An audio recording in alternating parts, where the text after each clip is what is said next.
Shalom sahabat Lexio Divina yang dikasihi Tuhan Yesus Kristus. Seri kali ini kita akan berbicara mengenai hidup dengan penuh rasa syukur. Episode kita berjudul Kekuatan Penakluk Dosa.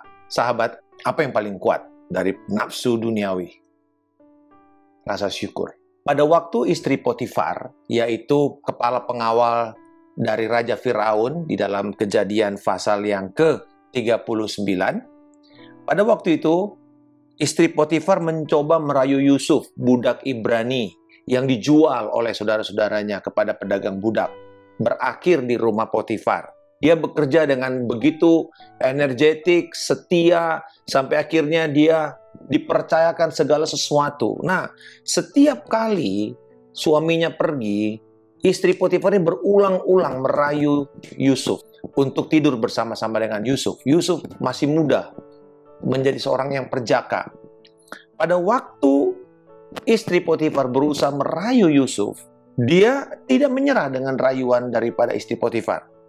Dan dia menjelaskan begini, ini alasan Yusuf menolak. Tetapi Yusuf menolak dan berkata kepada istri tuannya itu, dengan bantuanku, tuanku itu tidak lagi mengatur apa yang ada di rumah ini. Dan ia telah menyerahkan segala miliknya pada kekuasaanku. Bahkan di rumah ini, ia tidak lebih besar kuasanya daripadaku. Dan tiada yang tidak diserahkan kepadaku selain daripada engkau. Sebab engkau istrinya. Bagaimanakah mungkin aku melakukan kejahatan yang besar ini dan berbuat dosa terhadap Allah?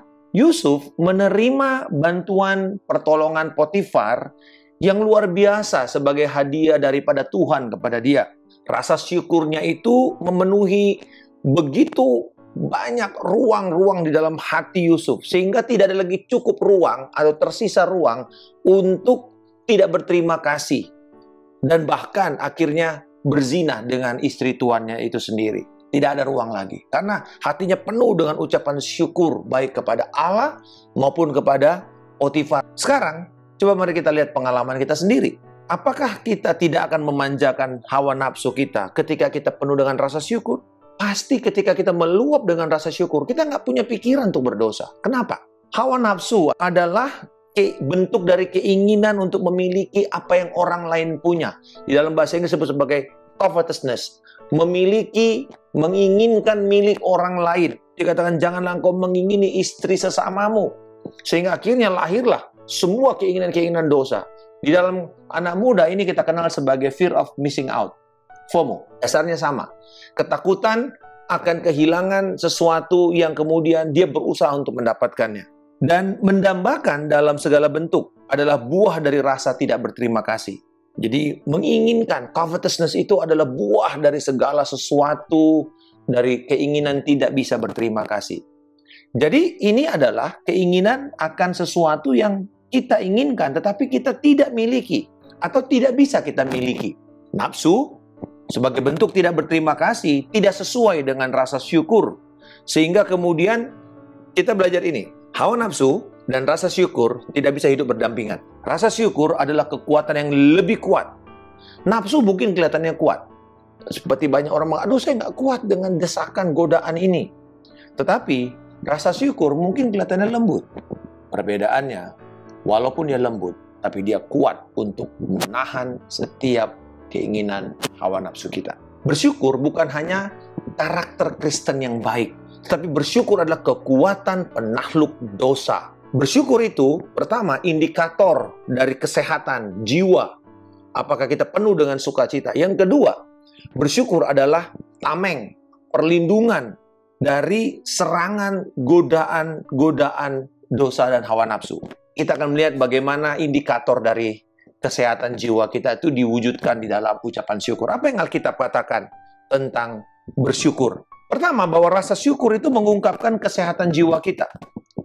Ketika Paulus menggambarkan seperti apa dipenuhi dengan Roh Kudus, dia tidak berbicara mengenai keadaan ekstasi orang yang seperti mabuk oleh anggur dengan karunia-karunia roh, bukan. Tapi dikatakan, dia menunjukkan kepada rasa syukur. Efesus 5 ayat 18-20, tetapi hendaklah kamu penuh dengan roh dan berkata-kata seorang kepada yang lain dalam mazmur, kidung puji-pujian, nyanyian rohani, bernyanyi dan bersoraklah bagi Tuhan dengan segenap hati. Ayat 20, ucapkanlah syukur senantiasa atas segala sesuatu dalam nama Tuhan kita Yesus Kristus kepada Allah dan Bapa kita. Jadi, indikator daripada orang penuh roh adalah hidupnya bersyukur kepada Bapa dan kepada Yesus Kristus. Rasa syukur yang kedua, indikator hidup dalam damai sejahtera Kristus. Ketika Paulus menggambarkan seperti apakah wujud dari orang yang diperintah oleh damai sejahtera Kristus dan oleh perkataan Kristus, dia tidak menunjuk kepada tidak ada konflik atau seseorang yang memiliki kecanggihan pengetahuan teologis, bukan, tetapi dia menunjuk kepada apa? Rasa syukur. Kolose 3, 15-16. Hendaklah damai sejahtera Kristus memerintah dalam hatimu, karena untuk itulah kamu telah dipanggil menjadi satu tubuh, dan bersyukurlah. Hendaklah perkataan Kristus diam di dalam segala kekayaannya di antara kamu, sehingga kamu dengan segala hikmat mengajar dan menegur seorang akan yang lain, dan sambil menyanyikan mazmur dan puji-pujian dan nyanyian rohani, kamu mengucap syukur kepada Allah dalam hatimu. Yang ketiga, rasa syukur merupakan wujud hidup dalam kehendak Allah. Jadi ketika Paulus menjelaskan seperti apa kehidupan kita berjalan dalam kehendak Tuhan, ini semua keinginan orang, ingin berjalan di dalam kehendak Allah. Dia tidak menunjukkan seberapa cocoknya antara kekuatan manusia dengan aspirasi atau cita-cita daripada orang tersebut.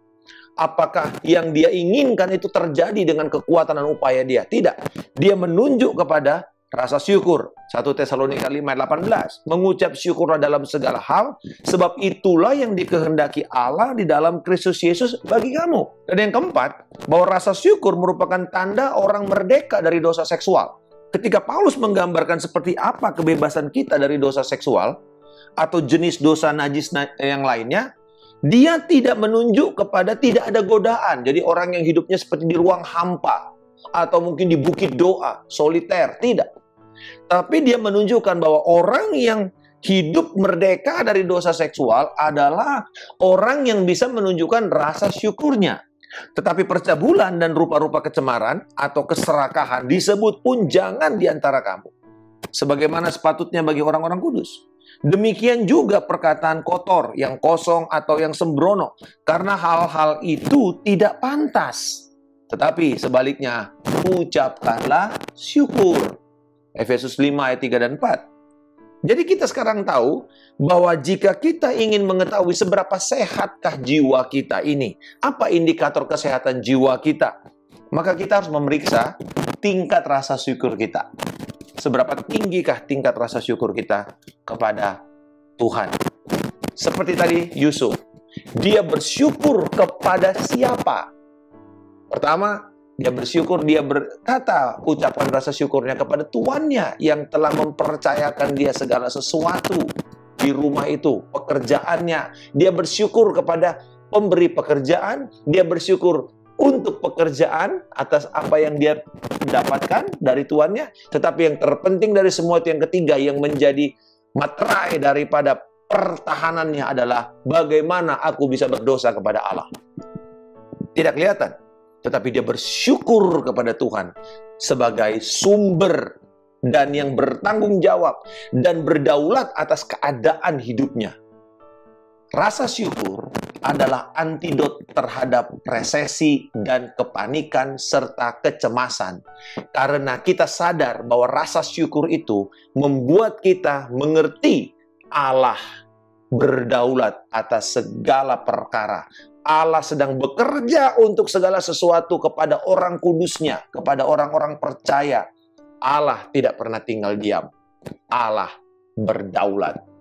Dan hari ini, sahabat Lexio Divina yang dikasihi Tuhan Yesus Kristus, kalau kita ingin membangun kekuatan untuk menaklukkan dosa, menaklukkan segala hal-hal godaan dan hawa nafsu kita, mari kita menyadari bahwa ukuran dan indikator daripada kesehatan dan kekuatan kita yang sekaligus akan menjadi proteksi kita adalah rasa syukur kita kepada Allah, kepada apa yang dia kerjakan, kepada kedaulatannya, dan kepada yang dia percayakan kepada kita. Tujuan hidup yang mulia.